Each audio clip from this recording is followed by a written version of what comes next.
Olá, amigos, tudo bem com vocês? Estou passando aqui para mais uma edição do Top 5 Polis. Dessa vez eu escolhi um tema para lá de inusitado. Eu resolvi falar com vocês sobre os 5 maiores picaretas da história, né? Os 5 maiores estelionatários da história. Foi um ranking difícil de elaborar, a gente montou o nosso ranking, a gente pesquisou, comparou, né? E conseguiu trazer para vocês aqui uma edição muito especial e inusitada do Top 5. Os 5 maiores picaretas da história. Vamos nessa? Então vamos lá. Quinto lugar aí do nosso ranking. Em quinto lugar, a gente colocou o Victor Lustig, que nasceu na Áustria-Hungria, no antigo Império Austro-Húngaro. Né? Esse cara aí realmente foi um gênio. Ele conseguiu, se passando por ministro dos Correios e Telégrafos, quer dizer, existia isso lá na Áustria-Hungria, né? Ministro dos Correios e Telégrafos, ele conseguiu simplesmente convencer um empresário a comprar a Torre Eiffel, exatamente o que você está escutando, tá? Ele conseguiu vender a Torre Eiffel para o empresário, tá? Foi denunciado, fugiu, tá? Foi para os Estados Unidos e lá ele conseguiu uma proeza ainda maior. Ele conseguiu dar um golpe, sabe em quem?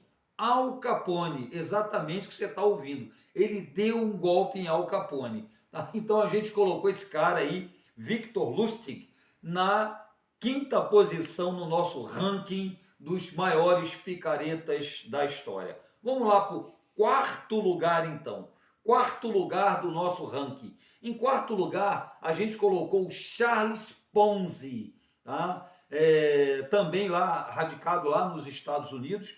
Ele conseguiu criar o famoso esquema da pirâmide. Você já deve ter ouvido falar na tal da pirâmide, né? Então ele prometia o quê? Fazer a pessoa que participasse desse esquema da pirâmide, que aliás existe até hoje, né? Existe até hoje. Ele prometia fazer a pessoa dobrar, né, ou triplicar o dinheiro dela em 90 dias no máximo. Claro que ninguém conseguia nada disso, tá?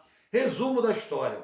Ele conseguiu levar milhares de pessoas à falência. Mas pelo fato de ter criado esse esquema aí que existe até os dias de hoje, né, ele ficou em quarto lugar aí no nosso ranking.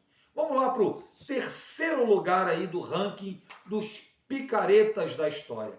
Ferdinand Valdemara, também Estados Unidos, tá? Esse cara aí realmente foi um artista, né? Um gênio, porque ele se passou por delegado, especialista em cuidados infantis e médico de navio, psicólogo e monge beneditino. Agora, o mais interessante, ele como médico de navio, ele fez cirurgias, acredite, né? Diz a história que ele, né, quando se viu apertado, ele estudou livros de medicina e chegou realmente a fazer cirurgias, tá? E se passou por monge beneditino, né? Conseguiu dar uma volta nos monges lá, tá? Mas a história dele é famosa pelo fato de ele realmente ter conseguido, né, enquanto se passava por médico de navio, realizar cirurgias. Conta-se que ele estudou, pegou livros de medicina e, pasme, as pessoas que ele operou, né, segundo se conta, não morreram, tá? Então, realmente, ele tinha que ficar no terceiro lugar aí do nosso ranking, tá certo? Vamos lá, então, para o segundo lugar, né, do ranking dos picaretas. Bom, nessa altura do campeonato, você deve estar me perguntando, não tem nenhum brasileiro aí nessa história?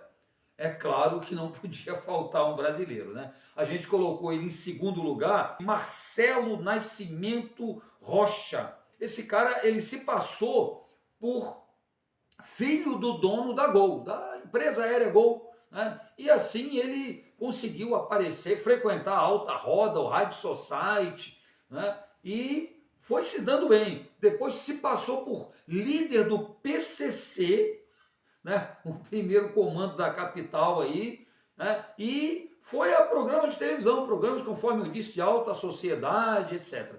E conseguiu uma proeza que Você pode achar que é impossível, mas ele conseguiu. Ele conseguiu vender terrenos no mar. Ele vendeu terrenos no mar. E compraram, tá? Então esse cara realmente merece, né, estar em segundo lugar no ranking dos picaretas. Um brasileiro, não é? E vamos lá então para o primeirão, né, o primeiríssimo lugar nesse ranking aí dos maiores 7-1s, né, da história. Fica para Frank Abagnale Jr., tá? Estados Unidos. Ele virou filme, ele inspirou o filme Prenda-me se for capaz. Um filme que foi estreado aí pelo Leonardo DiCaprio. Esse cara aí é até difícil falar sobre o que ele não fez, tá? Ele se passou por piloto de avião, ele se passou por professor de uma universidade famosa, né? Se passou por médico, ele fraudou cheques, criou contas bancárias, se deu bem por muito tempo, tá? Acabou preso e final da história dele, acabou sendo contratado, né, pela polícia dos Estados Unidos como consultor, tá? Como consultor para identificar casos de golpes, tá? Casos de golpes. E até hoje ele aparece como consultor. Tá? Então esse aí é um caso interessante. Para ele, o crime compensou. Tá? Então realmente foi um caso assim ímpar, muito interessante o caso do Frank. Tá bom, gente? Então é isso aí. Eu espero que vocês tenham gostado desse ranking inusitado, realmente diferente, não é? Deixe seu comentário aí. Quem que você acha que deveria constar dessa lista aí dos grandes picaretas da história? Eu tenho certeza que você tem alguém para colocar nesse ranking. Tá bom, gente? Não deixa de se inscrever no canal, dá uma passada lá no nosso Instagram, tá lotado de novidades, tá bom? E compartilhe com seus amigos aí. Deixe seu comentário, porque ele é muito importante para a gente melhorar cada vez aqui, né, o nosso trabalho na Polis. Tá bom, gente? Beijão, abraço Polis para vocês.